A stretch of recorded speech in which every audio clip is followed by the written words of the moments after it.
Bonjour. Je suis mandatée par le Syndicat national des médecins hospitaliers SNMH Force ouvrière. Je suis moi-même médecin hospitalier à l'hôpital Saint-Antoine à Paris, dans le service des maladies du sang, qui traite principalement des patients atteints de leucémie. La semaine dernière, une de nos patientes a attendu 36 heures aux urgences sur un brancard. Pour trouver un lit dans le service, il a fallu convaincre une autre patiente de rentrer chez elle alors qu'elle avait encore besoin de soins et de retarder la chimiothérapie programmée d'un autre patient alors que cela représente clairement pour lui une perte de chance. Cette situation est vécue tous les jours, dans tous les services, dans tous les hôpitaux. Elle est intolérable pour les patients, elle est intolérable pour les médecins et les soignants. L'impossibilité de soigner correctement les patients est une remise en cause, une souffrance telle qu'elle a conduit des confrères et des soignants au suicide.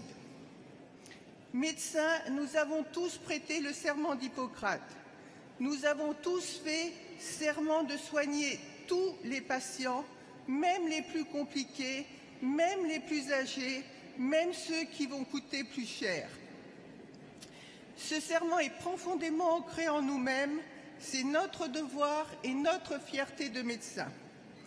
Et c'est à cela que le gouvernement voudrait nous pousser à renoncer. Et cela à cause du manque cruel de lits, de médecins et de personnel, conséquence de l'application successive des lois Bachelot et Touraine. Ce manque actuel est maintenu, voire même aggravé par la ministre actuelle Agnès Buzyn, qui déclare vouloir accentuer aussi bien les réformes de l'hôpital que la réforme de la médecine de ville. Mi-septembre 2017, plusieurs médecins de Grenoble et de Lyon ont initié une lettre ouverte à Madame Buzyn. Le SNMH-FO, avec 4 autres syndicats de médecins hospitaliers et l'appui de la Fédération, a relayé cette lettre qui a recueilli à ce jour plus de 1300 signataires de médecins hospitaliers.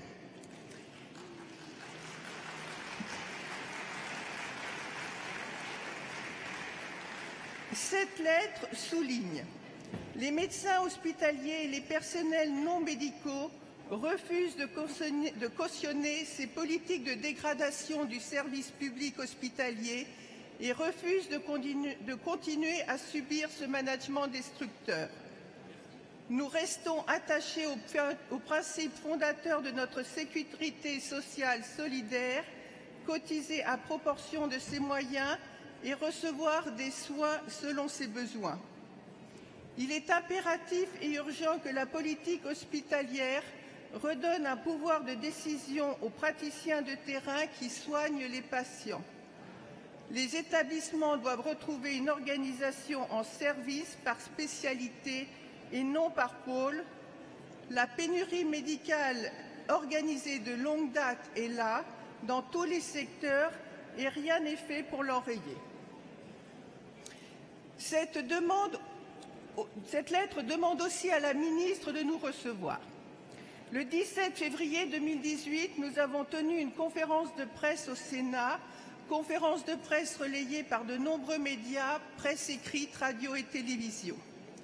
Sans réponse de la ministre, et ce malgré l'appui de plusieurs députés et sénateurs, nous nous sommes rendus en manifestation au ministère le 20 mars et à nouveau nous n'avons été reçus, non pas par la ministre, mais uniquement par des administratifs.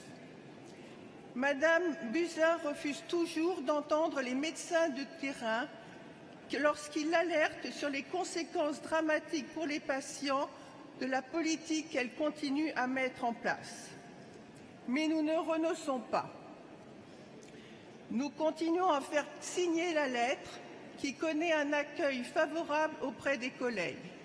Nous continuons la discussion avec les autres syndicats des médecins, en particulier les médecins syndiqués à la CGT, sur la base de revendications communes. Tu peux conclure, s'il te plaît. Je conclue, Merci. oui. Arrêt de fermeture des lits, maintien des services, arrêt des regroupements forcés des hôpitaux au sein des groupements hospitaliers de territoire, maintien du financement des soins par la sécurité sociale basée sur le principe de la solidarité.